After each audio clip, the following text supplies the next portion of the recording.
Ada dua model. Yang pertama, nanti kita sampai juga ke arah sana. Model yang pertama adalah model yang mengatakan bahwa kalau kita coba lihat di pasal 25, penggunaan diskresi yang berpotensi mengubah alokasi anggaran wajib mendapat persetujuan dari atasan pejabat. Nah, itu yang pertama. Kemudian yang kedua, masih pasal 25, persetujuan itu harus dilakukan apabila menggunakan diskresi itu. Awas nih, kepala dinas menggunakannya mana. Persetujuan dilakukan apabila penggunaan diskresi itu didasarkan pada ketentuan pasal 23A, B, dan C. 23A itu kalau ada alternatif di undang-undang, B-nya jika undang-undang tidak mengatur, C-nya tidak lengkap, berarti bukan. Oke.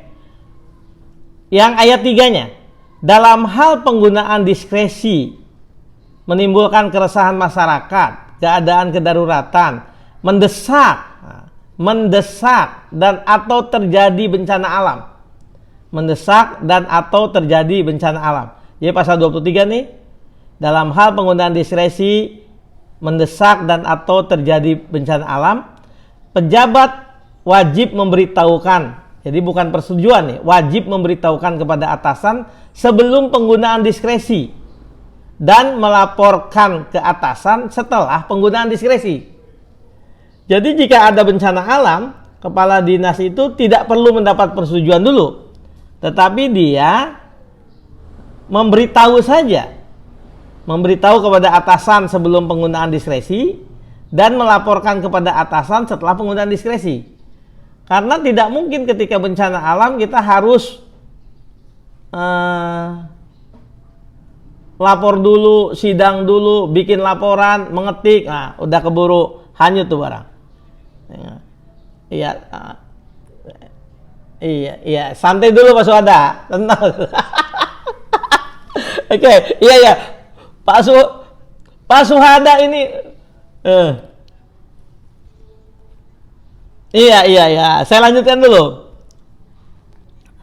Lembut dulu. Pasal 25. Pemberitahuan sebelum penggunaan diskresi. Jadi pemberitahuan itu sebelum diskresi dilakukan apabila penggunaan diskresi itu berdasar ketentuan pasal 24. Jadi 24 itu tidak boleh ada stagnasi, huruf D.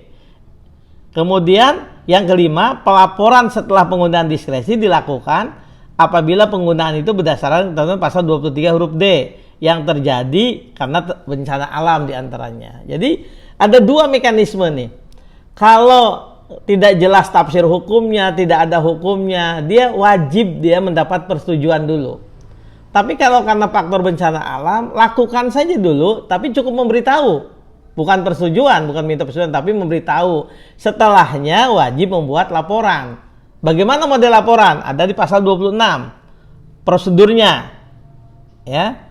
Pejabat yang menggunakan diskresi sebagaimana ketentuan pasal 25 wajib menguraikan maksudnya. Jadi kalau ada diskresi melaksanakan, dia wajib ketika buat pemberitahuan itu maksudnya apa, tujuannya apa, substansinya apa, dampaknya bagaimana terhadap keuangan. Dibuatkan dulu. Kemudian pejabat yang menggunakan diskresi sebagaimana ayat 1 wajib menyampaikan permohonan persetujuan lisan. Nah, kemudian dalam hal 5 hari setelah hari kerja setelah berkas pengajuan permohonan diterima, atasannya itu wajib menetapkan persetujuan atau menolak. Nah, itu tentu bukan yang bencana alam tadi. Kemudian apabila pejabat sebagaimana dimaksud ayat 4 melakukan penolakan, atasan pejabat harus memberikan alasan mengapa dia menolak. Kemudian soal bencana alam, ada di pasal 27 Undang-Undang AP. Pejabat yang menggunakan diskresi sebagaimana dimaksud pasal 25 ayat 3 dan 4 wajib menguraikan maksud, tujuan, substansi, dampak, dan potensi pengubahan beban keuangan. Pejabat yang menggunakan diskresi wajib menyampaikan pemberitahuan secara lisan. Kemudian juga sama 5 hari kerja. Oke, yang terakhir sekali pasal 28. Ini mungkin pasal 28 bisa membuat Pak Syuhada lebih giat lagi mencari pasal 28 nih. Semangat. Pasal 28, pejabat yang menggunakan diskresi sebagaimana dimaksud dalam pasal 25 ayat 3 dan 5 wajib juga menguraikan maksud, tujuan, substansi dan dampak yang timbulkan. Pejabat yang menggunakan diskresi sebagaimana di atas menyampaikan laporan tertulisnya kepada pejabat. Jadi cukup laporan saja.